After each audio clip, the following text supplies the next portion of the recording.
তিনি তার মরহুম পিতার জানাজা আমাকে পড়ানোর দায়িত্ব দিয়ে আমার প্রতি যে আস্থা বিশ্বাস তিনি রেখে পিতার শেষ বিদায়টুকুর দায়িত্ব পালন করলেন, অথচ তিনি আমাকে বিভিন্ন জনসভায় প্রতারক হিসেবে বক্তব্য দিচ্ছেন। আমার মনে হয় তার এই বক্তব্যে তার মরহুম পিতাও তার উপরে নাখোশ। তিনি আমাকে মেলা এবং জুয়া, সেই সাথে মাদকের ব্যাপারে আমার নীরবতাকে দায়ী করছেন। আপনারা নিশ্চয়ই জানেন, আমি আপনাদেরকে আস্থার সাথে বিশ্বস্ততার সাথে জানাচ্ছি, প্রত্যেকটা মেলার ব্যাপারে আমি ডিসি সাহেবকে ফোন করেছি এবং তাকে মেসেজ করেছি। তিনি বলেছেন মেলাগুলো হবে না। পরবর্তীতে এই মেলাগুলোর অনুমতি দিয়েছে জনাব সাইফুল সাহেব। ৬ নম্বর ইউনিয়নের সুজারকুটিতে বাঁশের মেলায় নর্তকী এনে অর্থনগ্ন যে উদম ড্যান্সের ব্যবস্থা করা হয়েছে, এই মেলা এবং নাচের অনুষ্ঠানের প্রধান অতিথি জনাব সাইফুল সাহেব এবং উদ্বোধক পীরগঞ্জের সভাপতি বিএনপি পলাশ চৌধুরী। এই যে তার পোস্টার আমার কাছে আছে, আপনাদের লাগলে আমি আপনাদের দিতে পারি। ৭ নম্বরে মেলা এবং অর্থনগ্ন শরীরের নাচ গান হয়েছে, এই কমিটিতে যারা তারা বিএনপির নেতা কর্মী। সর্বশেষ যে ডক্টর ওয়াজেদ সেতু, সেখানে যে মেলা উদযাপন হচ্ছে এবং সেখানে যে নাচ গান হয়েছে তার ভিডিও এবং ছবি আমার কাছে, সেটার উদ্বোধক জনাব সাইফুল সাহেব। জুয়া, পীরগঞ্জে যতগুলো স্পটে জুয়া চলে, এর প্রত্যেকটা স্পটের জুয়ার সাথে খোঁজ নিয়ে দেখবেন আপনারা সাংবাদিক বন্ধুগণ, বিএনপির কোনো না কোনো লেভেলের নেতা কর্মী জড়িত। তারা জামাত ইসলামীকে জুয়া না গানকে প্রমোটের কথা বলে, জামাত ইসলামীর কোন নেতা কর্মীর সাথে মদ, জুয়া, নেশা এবং মেলার কোনো সম্পৃক্ততা নেই, অথচ তারা এগুলো লালন করে। 7টা বালু পয়েন্ট, যে বালু উত্তোলনের মাধ্যমে রাস্তাঘাটগুলো খারাপ হচ্ছে, বাচ্চারা স্কুলে যেতে পারছে না, এই অবৈধ বালু পয়েন্টগুলোর সাথে সবকটির সাথে বিএনপির নেতা কর্মীরা জড়িত। যদি জড়িত না হয় তাহলে আমি প্রশাসনকে অনুরোধ জানাবো যেন তাদেরকে গ্রেফতার করা হয়। পীরগঞ্জে বিএনপি নেতা সাইফুল ইসলাম কর্তৃক খাল খননের 12 লক্ষ টাকা আত্মসাৎ, পত্রিকা এসেছে আমার কাছে পত্রিকা। তিনি সেই সময় 5 নম্বর মদনখালী ইউনিয়নের চেয়ারম্যান ছিলেন। অভিযোগটি যিনি দায়ের করেছিলেন তিনি ছিলেন তৎকালীন জাতীয় পার্টির সংসদ সদস্য যারা নূর মোহাম্মদ মন্ডল। আর এটি তিনি কালিয়াবাদ উচ্চ বিদ্যালয় মাঠে তার বক্তব্যে তিনি বলে দিয়েছেন। এরপর তিনি আমাকে ভর্সর হিসাবে সাব্যস্ত করেছেন। আমি তাকে নিয়ে অনেক তথ্য থাকবার পরেও আমি তাকে নিয়ে অতিরঞ্জিত কিছু বলতে চাইনি, কিন্তু বর্তমানে অনিবার্য বাস্তবতায় আমাকে তা বলতে হচ্ছে।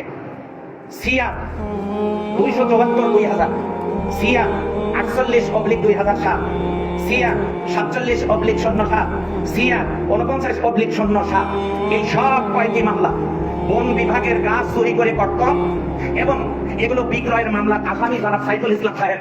আমি আদালত থেকে তার নথিপত্র তুলেছি, আপনারা এই প্রমাণ দেখতে পারেন। প্রত্যেকটা মামলা তিনি গাছ কাটা মামলা, সরকারি গাছ কর্তন করে বিক্রয় করা মামলা আসামি। এই মামলা জামাত ইসলামী তার বিরুদ্ধে করে না, করেছেন তৎকালীন সময়ের সরকারি বন কর্মকর্তা। তিনি সেই সময় 4 দলীয় জোট ক্ষমতায় থাকাকালীন সময়ে রাজনৈতিক এবং ক্ষমতার প্রভাব বলায় মামলাগুলো খারিজ করে নিয়েছেন বটে, কিন্তু ইতিহাস মোছা যায় না তিনি ছিলেন গাছ চুরি করে কাটা মামলার আসামি। আপনারা এগুলো নথিপত্র নিয়ে দেখতে পারেন।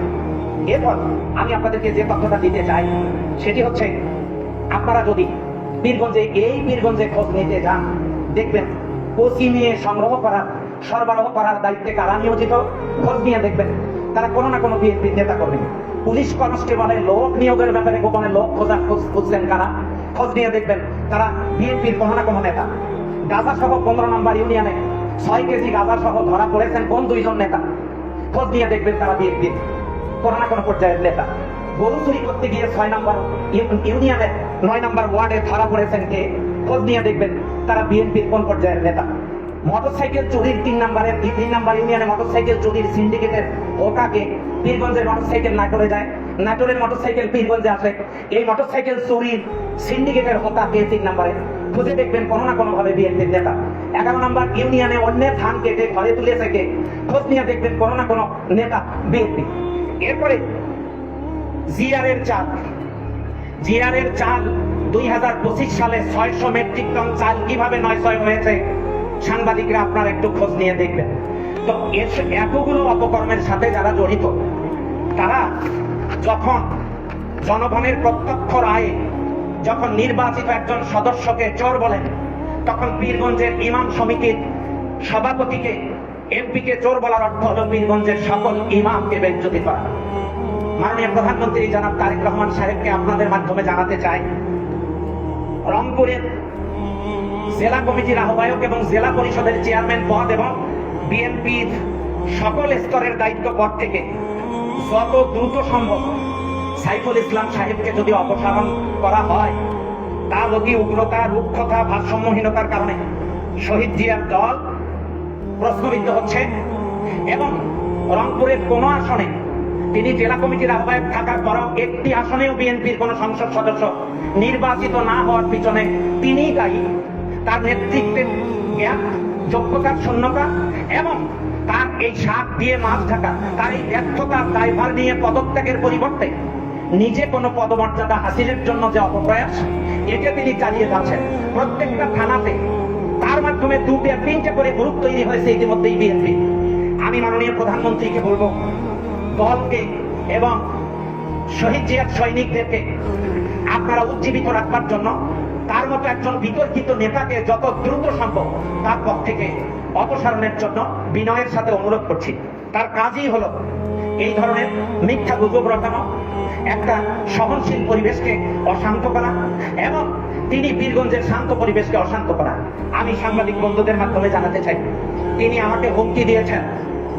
আপনারা নিশ্চয়ই জেনে থাকবেন, কোথাও কোনো কিছু ঘটলে এর সম্পৃক্ততার সাথে যে তিনি জড়িত থাকবেন, আমি এখন অকপটে বলতে পারি।